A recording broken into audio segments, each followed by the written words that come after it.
Pai do Senhor, família, vamos meditar na palavra do nosso Deus vivo, santo e fiel. Segundo Timóteo capítulo 3, versículo 16, vai dizer assim: e toda a escritura é inspirada por Deus e útil para o ensino, para a repreensão, para a correção e para a educação na justiça. Então, Paulo dizendo, e toda a escritura é inspirada por Deus e útil para o ensino. Hoje o ensinamento é sobre o dízimo, meu irmão e minha irmã. Poderia ter todo o dinheiro do mundo, poderia bancar a igreja sozinho, mas eu nunca poderia deixar de ensinar os irmãos a serem fiéis no dízimo, amém? Porque é importante, sabe, para a vida de outros irmãos, o seu dízimo. Eu vou ensinar isso aqui em Malaquias capítulo 3, versículo 10, vai dizer assim: trazei todos os dízimos à casa do tesouro para que haja mantimento na minha casa. Uma vez eu abri a igreja cedinho e uma moça entrou pedindo, posso orar, pastor? Eu falei, pode. Ela foi lá orar, ficou uns 10 minutos, depois ela levantou e falou, estou indo embora, pastor. E eu falei assim, vamos conversar, moça, só um pouquinho? Ela falou, não. Eu falei, só um pouco, moça. E ela topou, fui conversar com ela. Ela começou a chorar, ela começou a gritar dentro da igreja. E eu também comecei a chorar, que é o meu jeito, se eu vejo uma pessoa chorando, eu choro também. E ela começou a desabafar ali, falando o que aconteceu com ela lá no passado, né, que o pai dela tinha mexido com ela lá, vamos dizer assim, tinha estuprado ela, então essa ferida não cicatrizou, e eu fui usada ali por Deus, até que ela parou de chorar, ela se acalmou. Ela falou assim, pastor, eu posso te entregar algo? Eu falei assim, pode. Ela colocou a mão na mochila e tirou um veneninho de rato e uma coca. Ela falou assim, eu estava orando, porque eu iria me matar. Mas Deus usou a sua vida, pastor. Usou a sua vida. E olha, e Ele tirou essa vontade que eu estava sentindo de me matar. E ela me deu assim, eu joguei aquilo fora. Ela entregou a vida para Jesus. Mas isso aconteceu porque a igreja estava aberta. Se a igreja estava aberta, é porque o dizimista e o ofertante, eles colaboraram para a igreja estar aberta. Você entendeu? Você conseguiu entender isso? Então, meu irmão e minha irmã, você que é dizimista e ofertante, vocês vão receber o galardão do nosso Deus Todo-Poderoso. Sabe, ela entregou a vida para Jesus ali, não foi só por minha causa, não. Foi por causa que o irmão e a irmã abençoou para a igreja estar aberta. Amém? Então, por isso que ele está falando, fazei prova de mim. Isso diz o Senhor. Lá em Tiago, capítulo 2, Tiago ele vai falar que a fé sem obra é uma fé morta. É uma fé morta. É uma fé morta. Olha o que ele vai dizer assim, ó. Tiago capítulo 2, versículo 14. Meus irmãos, qual é o proveito se alguém disser que tem fé, mas não tiver obras? Pode, acaso, semelhante à fé salvá-lo? Ele fala que não. A pessoa que tiver fé, eu tenho fé, mas não confio no Senhor, não vou dar o meu dízimo, senão vai faltar. Que fé é essa? Você entendeu? Então ele vai dizer assim, assim também a fé, se não tiver obras, no versículo 17, por si só está morta. Mas alguém dirá, tu tens fé, eu tenho obras, mostra-me essa tua fé sem obras, e eu com as obras te mostrarei a minha fé. Ele vai até citar aqui Abraão, que Abraão confiou no nosso Deus Todo-Poderoso, quando ele foi sacrificar ali o seu filho, Isaac. Você vê que eu citei lá Malaquias capítulo 3, versículo 10. Você vê que depois Deus vai falar assim, fazer prova de mim. Abraão aqui, ele está confiando na palavra do Senhor, porque Deus falou para Abraão, Abraão, através de Isaac vai vir a minha descendência. Abraão, ele fala, meu filho ainda não tem filho. Deus está pedindo para me sacrificar o meu filho. Então, no coração de Abraão, Deus ele vai ressuscitar o meu filho, porque Deus fez uma promessa. A palavra de Deus não volta vazia. Deus ele não é o homem para que minta. Então, por isso que Abraão ele foi na certeza. Você entendeu? E outra, é muito importante, meu irmão, minha irmã. O papel do dizimista e do ofertante. É muito importante, é muito importante, muito importante. Você vê que eu coloquei, eu posso citar outras pessoas também, outros testemunhos, mas ó, só o testemunho que eu citei aqui dessa moça, você já vê a importância do dízimo e das ofertas. É obrigado dar o dízimo? Não, você não é obrigado a nada, meu irmão. Você não pode fazer nada obrigado, você tem que fazer de coração. De coração. Sabe, Deus não quer tirar o dinheiro do irmão, não. Deus quer tirar o dinheiro do coração do irmão. Olha aqui Mateus capítulo 6, versículo 24. Ninguém pode servir a dois senhores, porque ou há de aborrecer-se de um e amar o outro, ou se dedicará a um e desprezará o outro. Não pode servir a Deus e as riquezas. Então aqui, ó, Deus não quer tirar o dinheiro de você, não. Deus quer tirar o dinheiro do teu coração. E outra, olha o versículo 19. Não acumuleis para vós outros tesouros sobre a terra, onde a traça e a ferrugem corrói, e onde os ladrões escavam e roubam, mas ajuntai para vós outros tesouros no céu, onde traça nem ferrugem corrói, e onde ladrões não escavam nem roubam, porque onde estiver o teu tesouro, aí estará também o teu coração. Então não acumuleis tesouro aqui não, acumula tesouro lá no céu. Acumula tesouro lá no céu. Igual aquela passagem do jovem rico que foi procurar Jesus, dizendo, bom Deus, bom mestre, que hei de fazer para herdar a vida eterna? E Jesus Cristo vai dizer, bom é Deus, você conhece os mandamentos, não roubarás, não cometerei adultério, honra teu pai e tua mãe, tem um bom testemunho. Ele vai dizer assim, todas essas coisas eu já faço. Em Lucas capítulo 18, no versículo 22, Jesus Cristo vai dizer assim, ouvindo-o, Jesus disse-lhe, uma coisa ainda te falta, vende tudo o que tens e dá aos pobres, e terás um tesouro nos céus, depois vem e segue-me. Você vê que esse cara vai embora, coração duro. Por quê? Porque ele estava acumulando tesouro aqui na terra. Aí Jesus está falando assim, ó, acumulei esse tesouro no céu, para que tenha tesouro nos céus, não aqui na terra, não aqui na terra.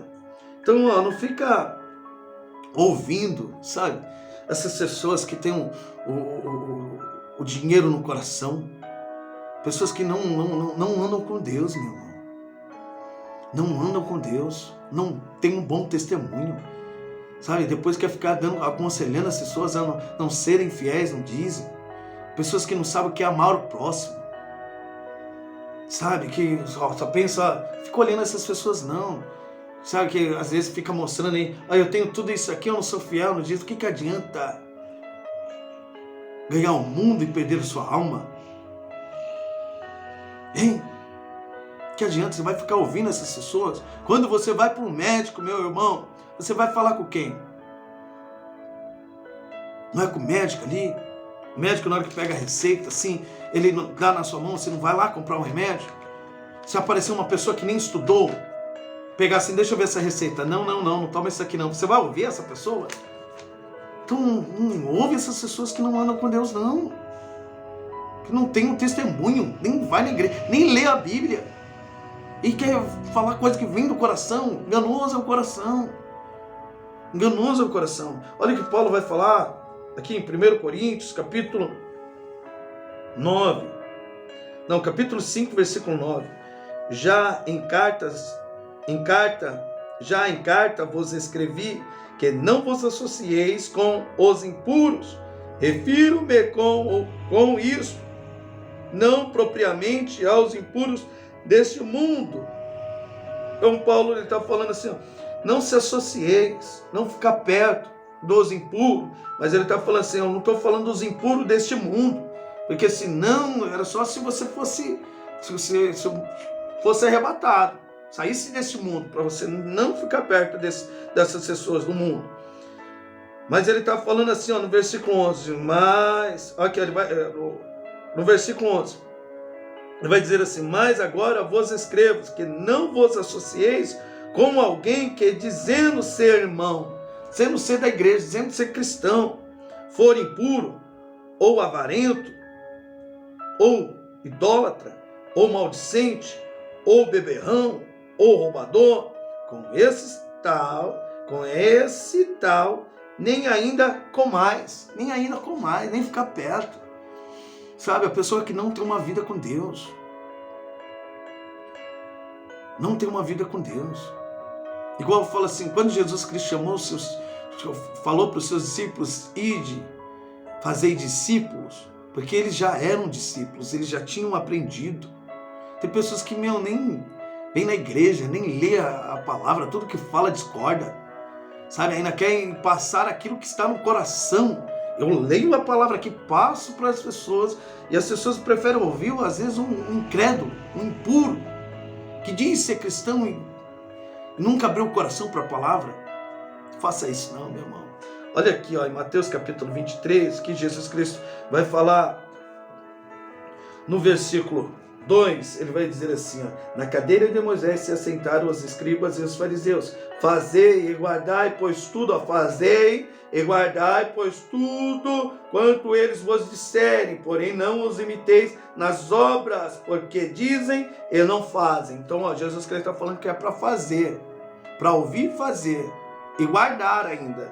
Então, olha aqui, ó, no 23, eu li Mateus capítulo 23, no versículo 2, agora eu estou Mateus capítulo 23 ainda, no versículo 23. Ai de vós, escribas e fariseus hipócritas, porque dais o dízimo da hortelã e do entro e do cominho, e desde negligenciado os preceitos mais importantes da lei, a justiça, a misericórdia e a fé. Deveis, porém, fazer estas coisas sem omitir aquelas. Então, olha aqui, Deus ele falou, deveis fazer estas coisas sem omitir aquelas. Aqui, ó, você quer um exemplo que eles faziam? Os escribas e os fariseus, se eles ganhassem até mesmo um óculos desse aqui, ó, eles iriam perguntar, quanto foi esse óculos? Então, R$500, então eles separavam e davam o dízimo. Mas eles não tinham misericórdia, sabe? Eles amavam Deus sobre todas as coisas, mas eles não amavam o próximo, eles não tinham misericórdia. Você entendeu? Então, mas eles amavam a Deus sobre todas as coisas. Eles tinham fé em Deus. Mas tem muitas pessoas que não têm fé. Por quê? Porque não confiam em Deus. Ah, vai faltar. Que não confia em Deus. Que não confia em Deus. Então, ó, vou agora aqui, ó, em 2 Coríntios, capítulo 9, versículo 6 vai dizer assim, e isto afirmo, aquele que semeia pouco, pouco também ceifará, e o que semeia com fartura, com abundância também ceifará. Olha o versículo 7. Cada um contribui segundo tiver proposto no coração, não com tristeza ou por necessidade. Porque Deus ama a quem dá com alegria. Então vamos meditar nisso aqui, ó. Cada um contribui segundo tiver proposto no coração, não com tristeza. Então, ó, nunca deu seu dízimo que você propôs no teu coração com tristeza. Se for para dar com tristeza, assim, vai fazer falta, meu, não dê não. Dê não. Dê não. É a palavra de Deus, não dê não. Se for com tristeza, sabe, não dê não. Fica com você. Fica com você. A palavra de Deus. E olha aqui, ó, ou por necessidade, querendo algo em troca. Sabe, tem muitos pastores que ensinam errado para dedéu. Não, vem, é uma oferta com propósito, quero isso em troca. É a palavra de Deus que está falando aqui, minha gente. Para de ouvir o homem. Ouve a palavra, abre o seu coração para a palavra. Ó, cada um contribui segundo tiver proposto no coração, não com tristeza ou por necessidade, querendo algo em troca. Não, aqui, ó, vou dar meu dízimo, mas quero isso em troca. Sabe, você não compra milagre, não. Você não compra. Você tem que dar assim, em agradecimento, com amor. Isso é por isso que eu falo que dízimo você não pode ser obrigado. Você tem que dar com amor. Você não pode dar o dízimo assim, querendo algo em troca. Porque você não compra milagre. Você vê os textos, as passagens, os milagres que Jesus Cristo fez. Fala quem foi que comprou um milagre ali. Ninguém comprou um milagre.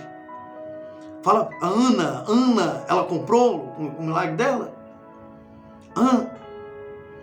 Você vê quando Naamã vai a Eliseu e ele é curado, o que ele vai fazer ali? Ele vai querer reconhecer, olha, aqui ó, vou pagar esse milagre. Eliseu fala assim, vai embora. Pô, pelo amor de Deus, não façam isso não. Não façam isso. Sabe, você pode pedir o seu milagre para Deus. Deus, me ajuda aí nisso, me ajuda naquilo. Mas nunca querer comprar. Você não compra. Coloca isso no seu coração. Você não compra o seu milagre. Sabe, Deus ele não vende milagre. Você entende isso? Então, por favor, vigia onde você pisa, onde que você ficou vendo. Porque, ó, uma árvore boa produz bons frutos, uma árvore ruim produz frutos maus. Você acaba aprendendo coisas que provocam a ira de Deus. Diz que naquele dia, apartai-vos de mim, vós que praticais a iniquidade. Porque o coração duro, tem pessoas que dizem que tem um curso de teologia, pode ter o curso, mas o coração está endurecido. Olha, deixando bem claro, cada um contribui segundo tiver proposto no teu coração, não com tristeza ou por necessidade. Porque Deus ama a quem dá com alegria. Deus ama quem dá com alegria. Olha, Deus, eu estou aqui ó, porque eu reconheço que o Senhor que me arrumou esse serviço. Sabe, que o Senhor que me abençoou. Então, ó, o que o irmão e a irmã está fazendo, ó, glorifica a Deus, porque é Deus que colocou o irmão e a irmã tanto nessa empresa ou no seu próprio comércio. É Deus. Você entendeu? Então, igual eu falo assim, ó, José, quem colocou ele lá na prisão? Quem colocou ele como governador? É Deus. Então é reconhecendo ali, sabe? Ó, foi Deus que me abençoou, tanto no pouco como no muito também. Porque Deus fala, quem é fiel no pouco será fiel no muito. Agora, quem não é fiel no pouco, também não vai ser fiel no muito. Então por isso que eu falo, você tem que ser fiel com Deus. Você tem que ser fiel com Deus. Versículo 8. Deus pode fazer-vos abundar em toda graça, a fim de que, tendo sempre em tudo ampla suficiência, superabundeis em toda boa obra. Então aqui, ó, você tem que fazer por amor, você tem que dar por amor. Amém? Não querendo nada em troca, não, meu irmão. Sabe? Assim, ó, dou, você entendeu? Pegou isso. Então, ó, esse foi um ensinamento. Esse é um ensinamento que eu passo para o irmão e para a irmã, né? Desde o coração para o nosso Deus Todo-Poderoso. E é isso aí. Amém? Pega esse ensinamento, põe em prática, tá bom? E confia no Senhor. Confia no nosso Deus Todo-Poderoso. Amém? Ó, que Deus abençoe grandiosamente a vida do irmão e da irmã. Recebe o meu abraço. Recebe o abraço da família de Atos. Ó, um beijo no coração. Ficam todos com Deus e até o próximo vídeo.